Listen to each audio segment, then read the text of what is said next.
Coronavirus, la pandemia. ¿Cuáles son los síntomas? ¿Cómo se transmite?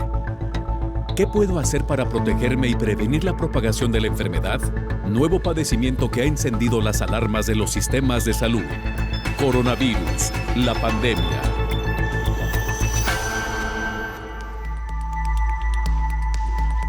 Un gusto saludarle.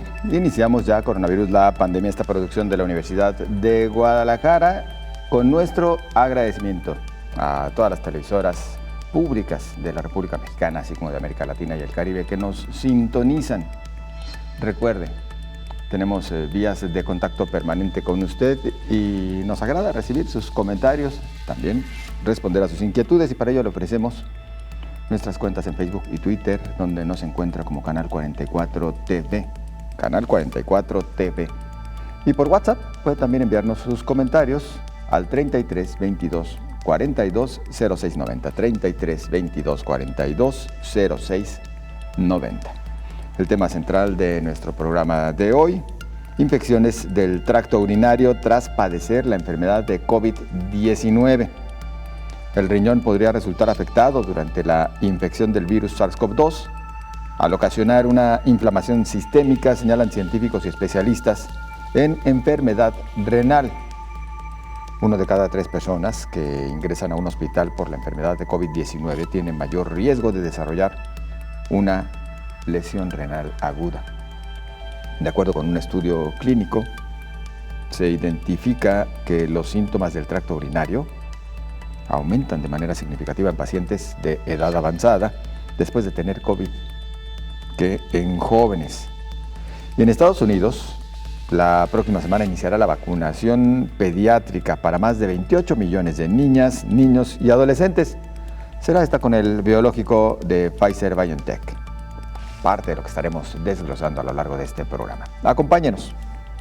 Pacientes críticos con COVID-19 en unidades de cuidados intensivos tienen mayor riesgo de desarrollar lesión renal aguda, y más de la mitad requerirá algún tipo de terapias de reemplazo renal.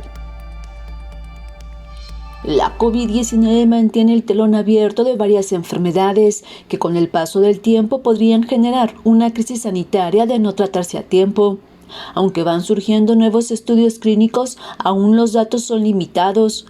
Cada vez manan síntomas de esta enfermedad que ha causado la muerte de 5 millones de personas y ha enfermado a casi 248.100 millones en el mundo, de las cuales un porcentaje importante ha tenido secuelas prolongadas.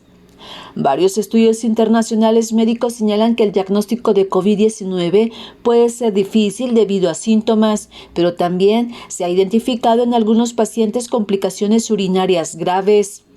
Advierten especialistas que estos pacientes, que presentan en su mayoría síntomas urológicos clásicos, no deben pasarse por alto. La frecuencia urinaria es uno de los síntomas de la COVID-19. Los especialistas siguen analizando los datos. Sin embargo, pocos son los datos de la eliminación del virus por las heces y la orina. La Comisión Nacional de Salud de China había declarado que el coronavirus se podría transmitir tanto por las heces como por la orina. Aún se siguen realizando las investigaciones al respecto. Pero de acuerdo con la Clínica Mayo, una infección de las vías urinarias se produce en cualquier parte del sistema urinario: los riñones, los ureteres, la vejiga y la uretra. La mayoría de las infecciones ocurren en las vías urinarias inferiores, la vejiga y la uretra. Las mujeres tienen un mayor riesgo de contraer una infección de las vías urinarias que los hombres. La COVID-19 es una enfermedad multisistémica con afección endotelial. Aunque los aspectos clínicos de la enfermedad por COVID-19 son respiratorios, hay complicaciones neurológicas, renales, digestivas y de otros órganos. Y en este caminar de la pandemia, los pacientes con enfermedades crónicas degenerativas y renal y la infección por COVID-19 se asocia a un aumento de riesgo de muerte. La COVID-19 afecta a múltiples órganos, incluido el riñón. Aunque la infección se manifiesta principalmente con enfermedad respiratoria aguda, también se detecta en muestras de orina. Los estudios clínicos e investigaciones de las manifestaciones clínicas con enfermedad renal y pronósticos en pacientes con la infección siguen realizándose. Pacientes críticos con COVID-19 que se encuentran en unidades de cuidados intensivos tienen mayor riesgo de desarrollar lesión renal aguda y más de la mitad requerirá algún tipo de terapia de reemplazo renal. De acuerdo con una investigación realizada de marzo de 2020 a enero de 2021 en el Instituto Nacional de Ciencias Médicas y Nutrición Salvador Subirán, en México, la lesión renal aguda fue detectada en más del 35% de los pacientes con COVID-19 hospitalizados en áreas no críticas, mientras que en los casos severos, COVID-19 puede provocar las llamadas tormentas de citoquinas, mismas que ocurren cuando altos niveles de mediadores inflamatorios circulan en la sangre como una reacción inmune al virus. Informó Isaura López Villalobos.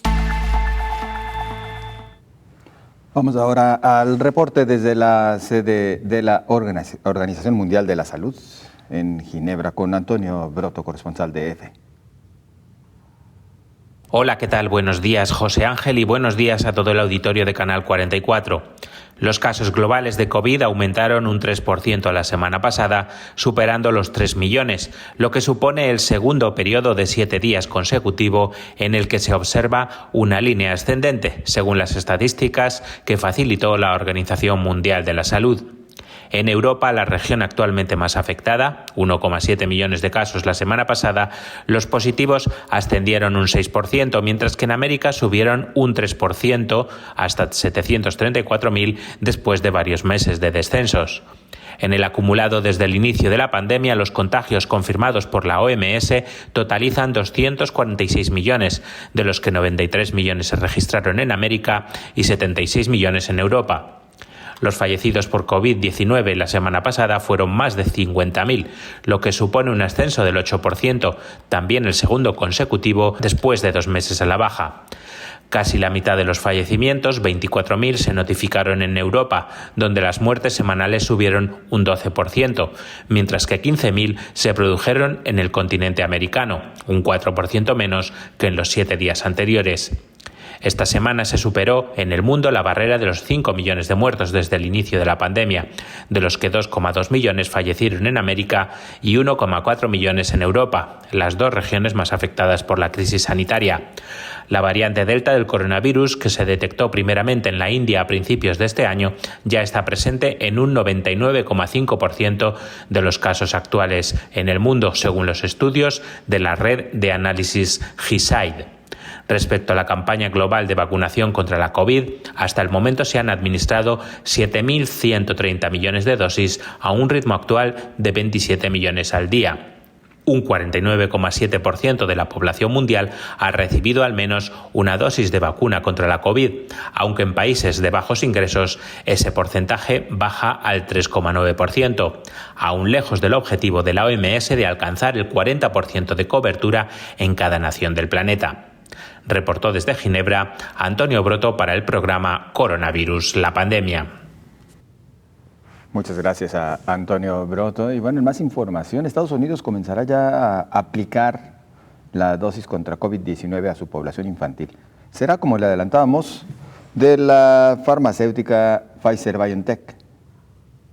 La administración de Joe Biden ha obtenido suficientes vacunas Pfizer-BioNTech COVID-19 para vacunar a los 28 millones de niños estadounidenses de 5 a los 11 años.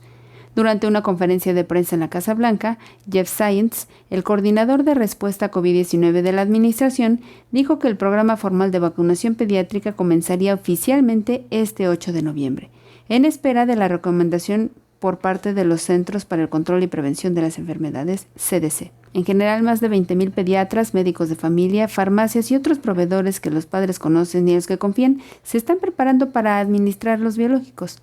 La vacuna para niños de 5 a 11 años están formuladas específicamente para niños más pequeños, lo cual significa que ninguna de las vacunas que ya están disponibles se pueden usar para inmunizar a niños de este grupo de edad.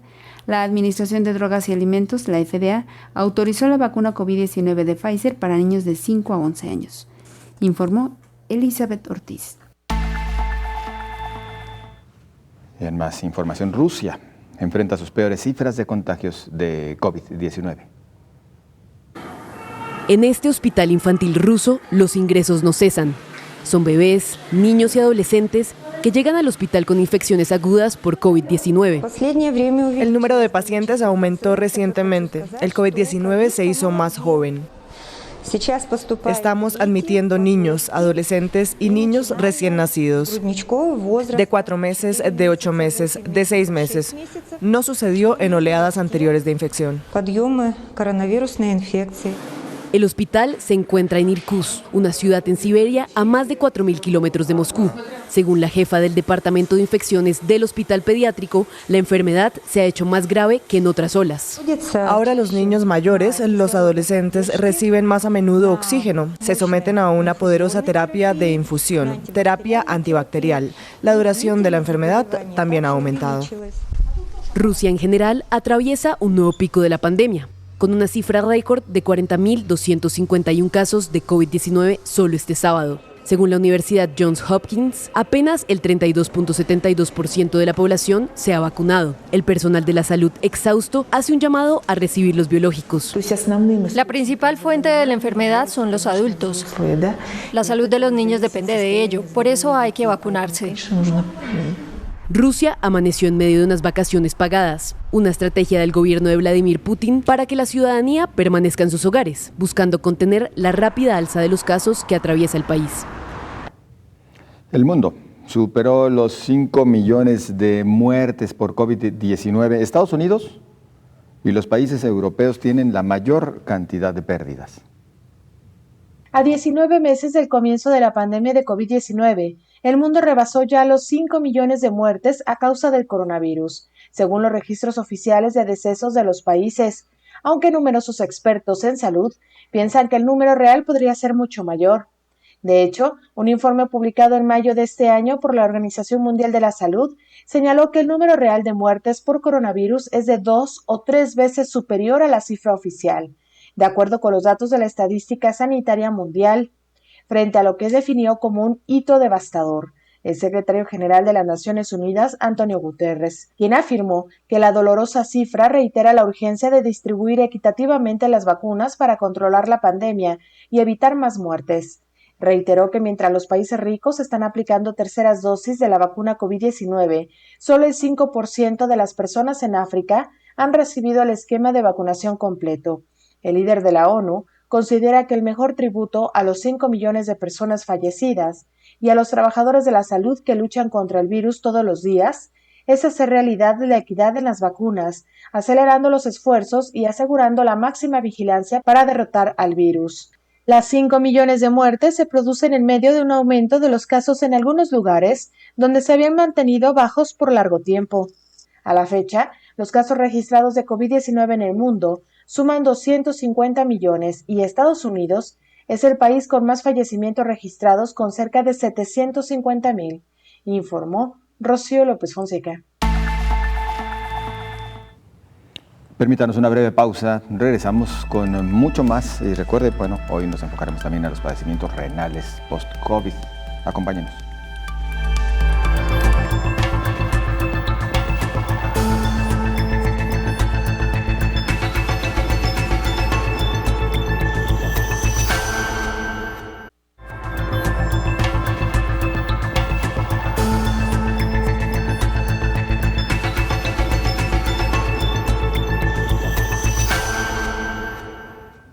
Agradecemos que continúe con nosotros y avanzamos. Los científicos comienzan a vislumbrar por qué la COVID daña a los riñones.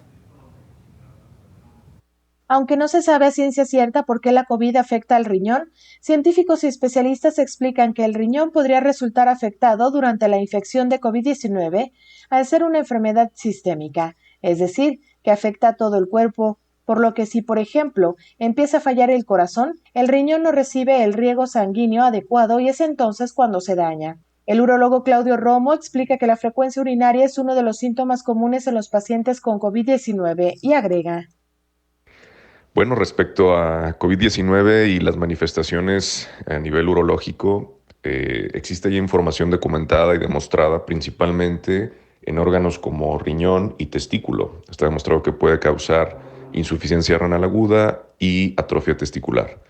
Sin embargo, en padecimientos o síntomas, por ejemplo, como poliuria o frecuencia urinaria intensa o urgencia, no existe tanta información. En realidad, la información que existe va basada principalmente en pocos síntomas. Hay pocos estudios donde sí se demuestra el aumento en la frecuencia urinaria en los pacientes contagiados por COVID, generalmente en pacientes ya con una infección más avanzada, y al parecer la manifestación se debe a un daño en el urotelio, o sea, la capa interna de la vejiga, que al parecer va diseminada del virus por vía del torrente sanguíneo. Si acuden más pacientes que tuvieron COVID, que afortunadamente se recuperaron, sin embargo, con todavía persistencia de ese tipo de síntomas como frecuencia urinaria, lo que indicaría un daño a largo plazo. Asimismo, otro factor que puede hacer que el riñón sea uno de los principales órganos diana de la COVID-19 es que se están empleando muchos fármacos para combatir la enfermedad y que pueden tener un efecto tóxico en el mismo. Algunos estudios también han reportado complicaciones urinarias graves. Los pacientes con COVID-19, que en su mayoría presentan síntomas urológicos clásicos, no deben pasarse por alto en la actualidad.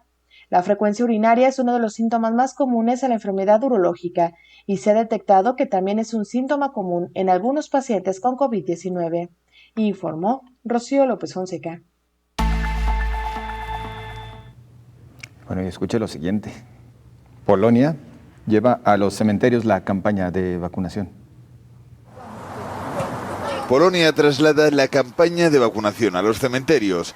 El Ministerio de Salud ha habilitado ambulancias y furgonetas en camposantos de todo el país para que los ciudadanos puedan recibir la primera o segunda dosis y así estar inmunizados frente a la COVID-19. En las últimas semanas el número de casos ha aumentado en el territorio. Algo más de la mitad de la población ha recibido al menos una de las pautas. Es una buena idea, sobre todo cuando la cuarta ola está cobrando fuerza. Yo me he puesto 2 dosis. Creo que el cementerio fomenta la reflexión sobre la vida, la muerte y la pandemia. Creo que es una buena idea, soy estudiante y cuanto más pienso, más creo que deberíamos vacunarnos todos. A pesar de que el número de infectados por el coronavirus en Polonia aumenta cada día, los ciudadanos acudieron en masa a los cementerios para visitar a sus seres queridos el día de Todos los Santos. El año pasado no pudieron hacerlo por las restricciones que impedían acudir a estos lugares. El gobierno neerlandés anunció la reintroducción de la distancia social en Países Bajos como una regla básica y el refuerzo del uso del pase COVID en la vida social. Esto en un intento de frenar el rápido aumento de los contagios y de la presión hospitalaria. El primer ministro neerlandés en funciones, Mark Rutte, subrayó la dificultad que supone volver a imponer restricciones por la pandemia y anunció que la distancia social de 1.5 metros vuelve a entrar en vigor con la recuperación de reglas como el teletrabajo, al menos la mitad del tiempo, y el requerimiento del pase COVID en más lugares a partir del próximo día 6 de noviembre. Nos vamos ahora a Argentina con Augusto Morel, corresponsal de EFE. Buenos días a todo el auditorio del Canal 44. En estos momentos, Argentina continúa con su campaña de vacunación contra el coronavirus iniciada a finales de diciembre pasado. Y con unos 45 millones de habitantes, más del 74% de su población cuenta con la primera dosis, mientras que solo el 56% fue inoculada ya con la segunda. En este aspecto, desde principios de esta semana, el país mantiene un promedio semanal de 1.200 contagios y 17 muertes. Si bien este número de infecciones se ha incrementado en los últimos 14 días, los fallecimientos han disminuido. Al respecto, las autoridades sanitarias ya adelantaron que comenzarán a vacunar con una tercera dosis a personas inmunodeprimidas y a mayores de 50 años que hayan recibido vacunas inactivadas. En cuanto a los contagios, el país tiene en su haber más de 5.2 millones de casos confirmados, pero alrededor de 5.1 millones de personas se recuperaron del virus, aunque poco más de 115.000 murieron a causa de esta enfermedad. Por otro lado, los hospitales volvieron a su rutina normal y disminuyó el número de pacientes en las unidades de cuidados intensivos. Actualmente quedan menos de 650 personas, muy por debajo de las 7.969, récord al cual llegó Argentina a mediados de junio de este año. Al mismo tiempo, comenzó a ceder el número de positivos durante ese mes tras la aplicación de nuevas restricciones sanitarias y el avance de la campaña de vacunación. Ante esta mejora epidemiológica, desde el 1 de octubre, el presidente Alberto Fernández puso en marcha nuevas flexibilizaciones a las restricciones sanitarias, incluyendo un aumento de los aforos en comercios y espectáculos públicos. Aunque por el momento los estadios de fútbol solo podrán albergar hasta un 50% de su capacidad y los espectadores deberán acreditar que al menos fueron vacunados con una sola dosis. También dejó de ser obligatorio el tapabocas en la vía pública y comenzó una apertura gradual de las fronteras que permitirá el ingreso de todos los extranjeros a partir de noviembre próximo.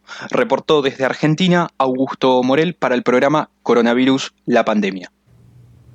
Nos vamos ahora a Irlanda, donde comenzarán este fin de semana a administrar vacunas de refuerzo contra COVID-19 a unos 270,000 profesionales de la salud de primera línea. El titular del ramo, Stephen Donnelly, explicó que los profesionales recibirán dosis de uno de los dos preparados RNA, ya sean de Pfizer o de Moderna, en torno a 6 meses después de completar la pauta original. La Organización Panamericana de la Salud mide la vacunación anti-COVID y la hospitalización en unidades de cuidados intensivos. Las campañas de vacunación contra COVID-19 no son suficientes por sí mismas para prevenir y controlar la transmisión del SARS-CoV-2, por lo cual se deben mantener las medidas de salud pública y de distanciamiento social de acuerdo con la situación epidemiológica de cada país y territorio.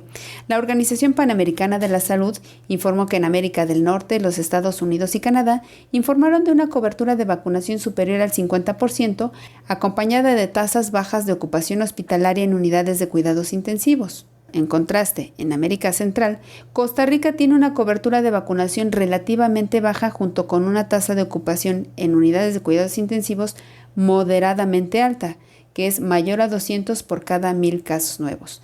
Argentina tiene una cobertura de vacunación superior a 50%, pero la ocupación en cuidados intensivos parece alta, es mayor a 700 por cada 1,000 casos nuevos.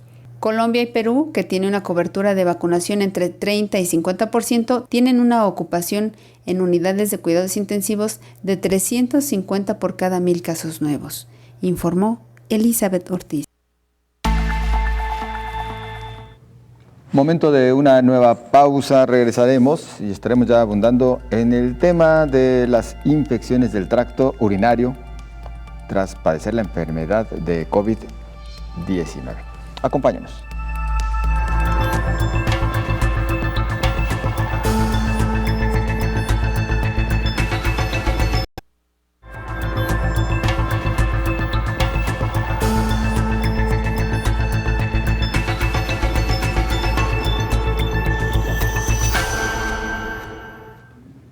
Lo hemos venido refiriendo en el transcurso de este programa y abundaremos en la materia. La COVID afecta a riñones y tracto urinario.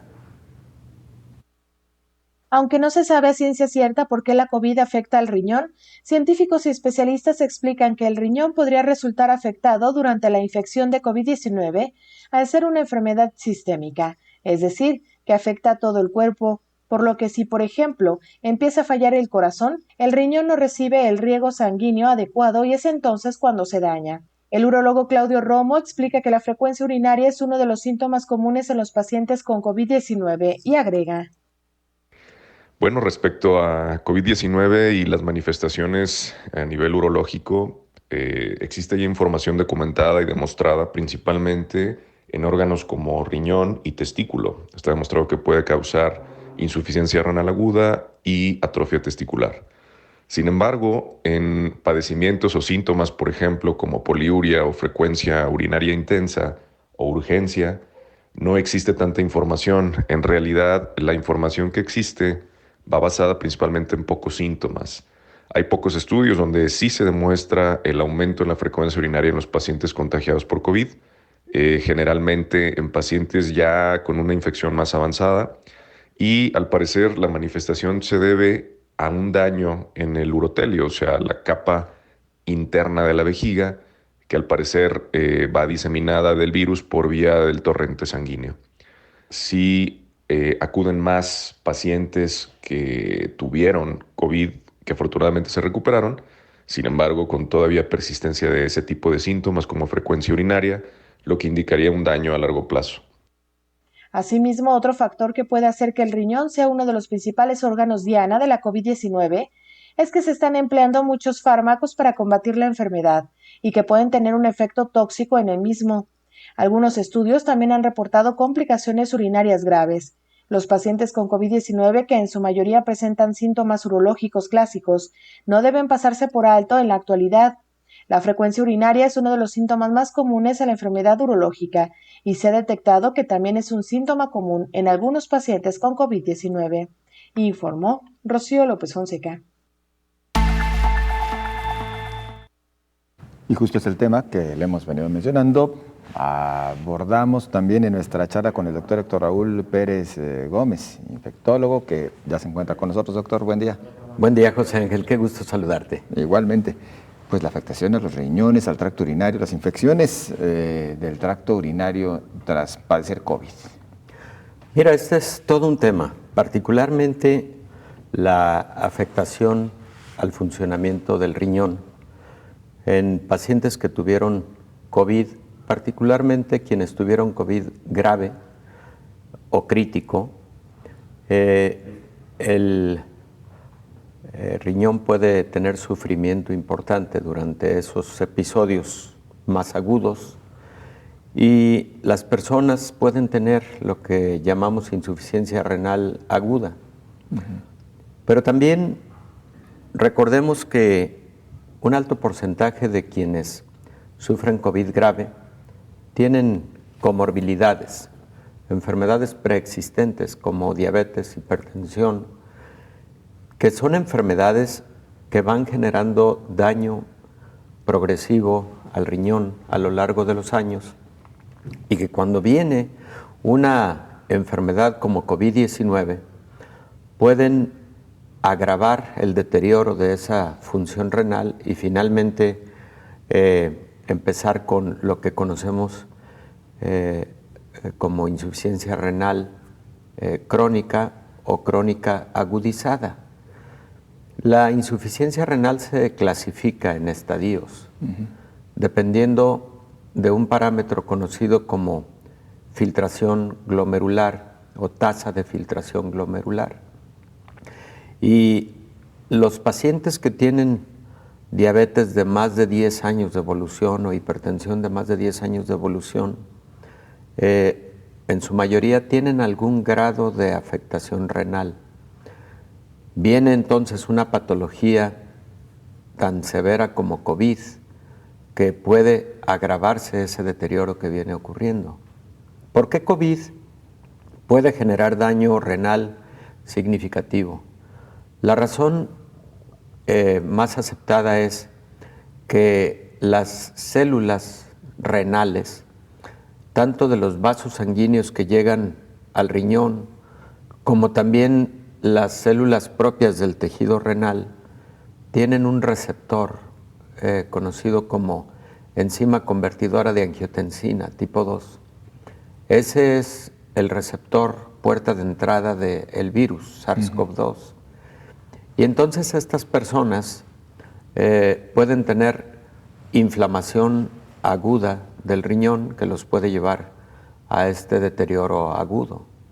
Esa es una razón, pero hay otras también importantes. Por ejemplo, el paciente que tiene COVID grave o COVID crítico puede sufrir de caídas de la presión arterial, es decir, hipotensión arterial.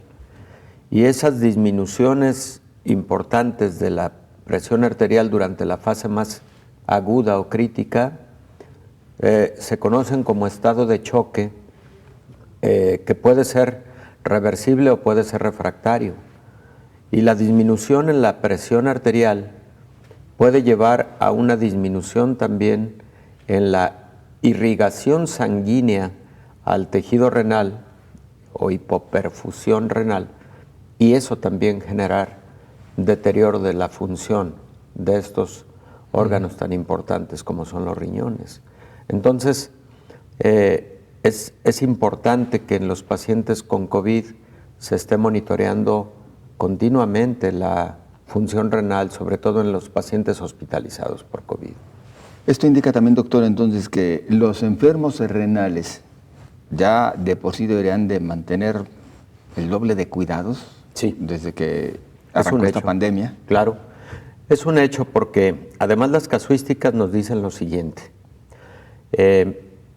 Cuando se tiene insuficiencia renal crónica en una de las fases avanzadas, por ejemplo de estadio 3 en delante, el riesgo de morir por COVID, sobre todo por COVID grave, se incrementa en 4 veces comparado con la población general. De hecho, las casuísticas de México sugieren que el riesgo de fallecimiento por COVID en pacientes con daño renal crónico avanzado estuvo por arriba del 40%, así de ese gran tamaño. Y de hecho, la insuficiencia renal fue la principal comorbilidad que llevó a más alta letalidad a pacientes con COVID en México.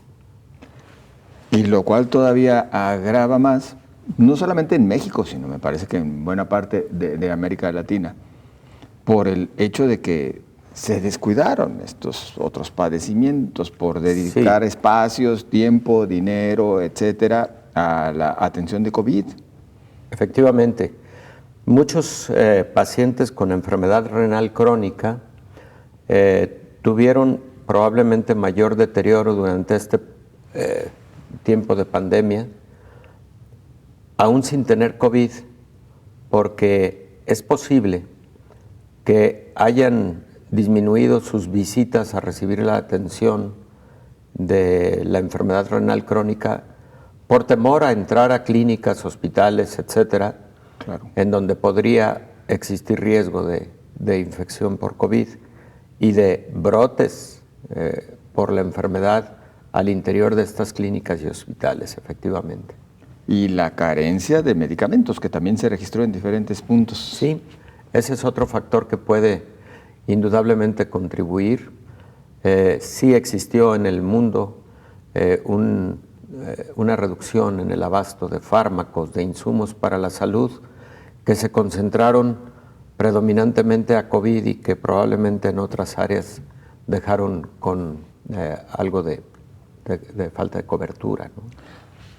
Más allá de quienes ya tienen alguna afectación, el solo haber adquirido COVID-19 expone ya a riesgos de problemas renal. urinarios a posteriori. Sobre todo de daño renal, sí puede darse el caso. Sobre todo, hay personas que pudieron haber entrado a una unidad de cuidados intensivos por un COVID crítico y que requirieron intubación endotraqueal, etc.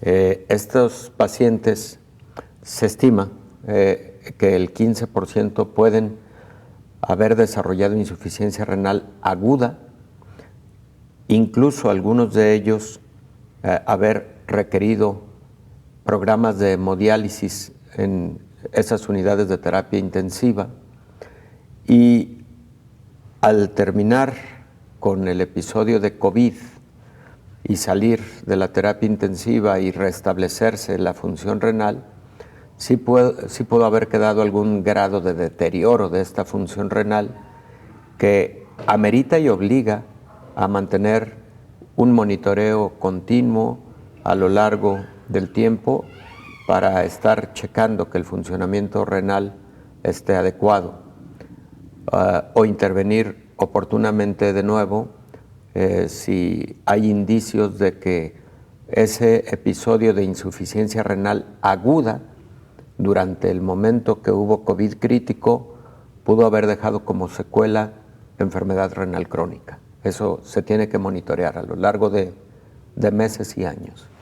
Esto con respecto a pacientes que tuvieron COVID crítico o grave.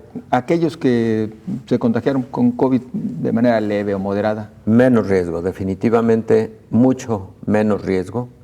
Quienes tuvieron COVID moderado deben tener un monitoreo laboratorial de diversas, áreas de la fisiología corporal, incluyendo la función respiratoria, incluyendo la función cardiológica o cardiovascular, incluyendo la función renal. Debe haber seguimiento, porque ya un COVID moderado sí puede dejar alguna secuela. De COVID moderado, grave o crítico puede existir alguna secuela. Y la relativa a daño renal puede ser una de ellas. Este monitoreo se recomienda, perdón doctor, para ya irnos a la pausa, ¿con qué periodicidad?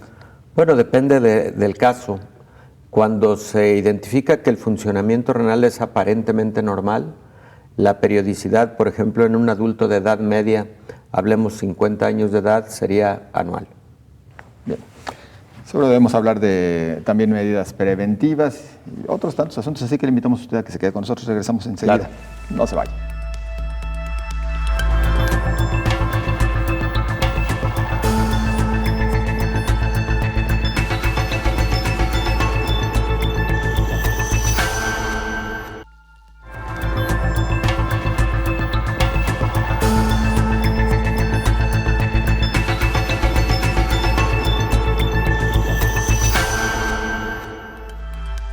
Avanzamos con más aquí en Coronavirus. La pandemia. Analizan efectos de COVID en tracto urinario. El doctor mexicano Héctor Rosete advirtió que después de tener COVID podría haber complicaciones en las vías urinarias. Uno de los pacientes compartió que tuvo COVID y aunque solamente tuvo un dolor de cabeza, meses después se enfrentó a una infección en vías urinarias muy fuerte. Investigadores publicaron un estudio en la Revista Internacional de Práctica Clínica aplicado a 94 pacientes con COVID-19 durante su hospitalización. Fue entre menores y mayores de 50 años. Los especialistas habían notado que algunos pacientes con COVID padecían síntomas urinarios irritativos, pero existe un estudio limitado de la literatura que investigue este efecto. El objetivo fue evaluar el cambio en los síntomas del tracto urinario inferior después de COVID-19 en los hombres. El grupo de observación fue monitoreado durante más de 3 semanas. Los pacientes que recibieron hidratación intravenosa masiva, uso de fármacos que afectan la frecuencia de la orina, o tratamiento para el cáncer de próstata o que se sometieron previamente a cirugía de próstata y uretra fueron excluidos del estudio. Los investigadores encontraron que los síntomas del tracto urinario aumentaron de manera significativa en pacientes de edad avanzada después de tener COVID, lo cual no sucedió en los más jóvenes. Los síntomas de irritación urinaria pueden ocurrir independientemente de la gravedad de COVID, por lo tanto, los pacientes que han presentado los síntomas del tracto urinario también deben ser evaluados para COVID cuando la razón no esté clara, informó Elizabeth Ortiz. Evitar los refrescos. Es el paciente, el enfermo de COVID. Por ejemplo, yo creo que deberíamos evitarlo todos al máximo posible, ¿no? Claro,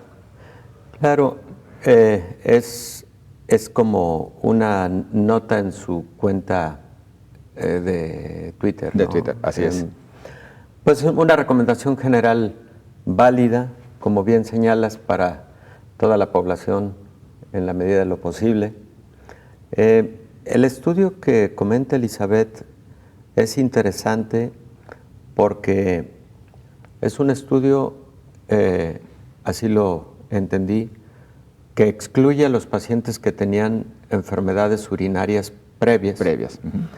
Y que al haber tenido COVID les hacen un seguimiento a 3 semanas para identificar manifestaciones urinarias del tracto urinario bajo, como pueden ser ardor al orinar, conocido también como disuria, frecuencia urinaria, que se conoce como polaquiuria,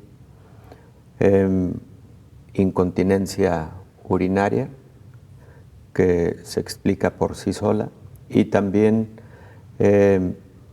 lo que se conoce como tenesmo urinario. Esa sintomatología que es del tracto urinario bajo, particularmente el funcionamiento de la vejiga, la uretra, etcétera,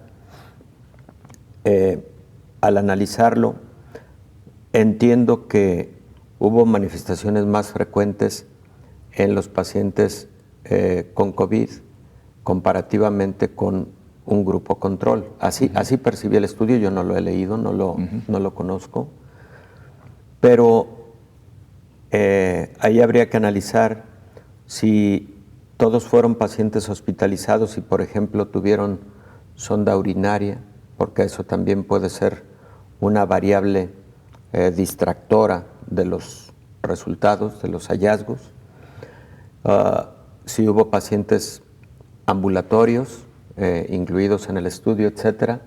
Y esto lo comento porque muchos pacientes que por diversos motivos son hospitalizados fuera de COVID y que tienen la necesidad de colocación de una sonda urinaria pueden tener después de estos episodios manifestaciones urinarias del tracto bajo que pueden estar relacionadas con el haber tenido la sonda o con infecciones urinarias asociadas a ese catéter, asociado a la sonda, y no necesariamente derivar de la patología que llevó al paciente a hospitalización, como en este caso COVID, claro. ¿No? Siendo un procedimiento invasivo deja una consecuencia. Es correcto. Entonces, si se controlaron esas variables, indudablemente que el estudio es interesante, porque entonces nos sugiere que no es tan poco frecuente la afectación por COVID del tracto urinario bajo. Del tracto urinario alto ya lo dijimos, los riñones son el cuarto órgano más afectado por COVID. El primero es el pulmón, el segundo es el corazón, el tercero ya ahí está, ya puede estar ahí el riñón como tercero o cuarto lugar, se lo disputa mucho con manifestaciones neurológicas. En algunas casuísticas ocupa el cuarto lugar y el tercer lugar las neurológicas y en otras se invierte, pero ahí están compitiendo por el tercero y cuarto lugar el riñón y el sistema nervioso central. Por eso la importancia de mantener este cuidado y este monitoreo. Sí, y por eso la importancia, José Ángel, yo voy más allá de hacer cambios de fondo en el sistema de salud para que seamos países, poblaciones con estándares más altos de buena salud. Mira, se estima que en México al menos el 10% de la población total tiene algún grado de daño renal. Un alto porcentaje de esta población no lo sabe porque puede tener un daño renal temprano, incipiente, en etapas tempranas, insisto, pero que ya pueden identificarse con algunos exámenes de laboratorio. No todos tenemos la disciplina de hacer exámenes de laboratorio con la periodicidad que debiéramos como parte de un chequeo de nuestra salud. Cantidad. Claro. Pero México es uno de los países con índices más altos de insuficiencia renal crónica que requiere de hemodiálisis o de diálisis o que requiere incluso de un trasplante renal. ¿Por qué motivo? También porque México es uno de los países con índices más altos de diabetes, 12% de su población adulta. Porque México es uno de los países con hipertensión arterial, con índices más altos de esta patología. Y las dos principales patologías que en el adulto llevan a insuficiencia renal crónica son diabetes e hipertensión.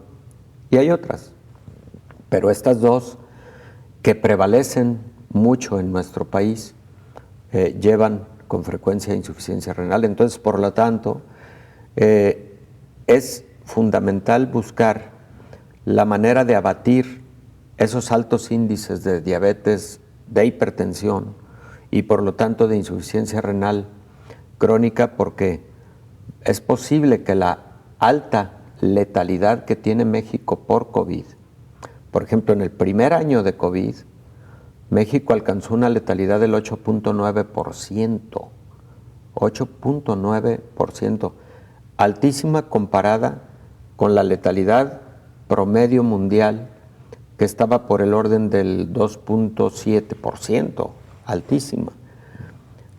Pudo haberse debido a muchos factores, incluyendo la cantidad de exámenes de laboratorio para detección de COVID que se hacían en México, que fueron mucho menores comparativamente con otros países. Entonces detectas menos casos de COVID, pero sí detectas todos los que mueren por COVID y entonces el índice te da muy alto.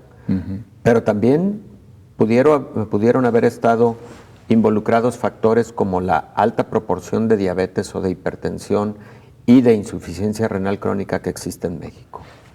Padecimientos todos, doctor, que lamentablemente crecieron, me atrevo a decir, y corríjame si me equivoco, en los últimos 20, 30 años de manera alarmante en nuestro país, coincidentemente, pues, o al parejo, con los cambios de hábitos derivados de que pues volteamos a ver así que al vecino país del norte, cambiamos nuestros hábitos alimenticios y demás.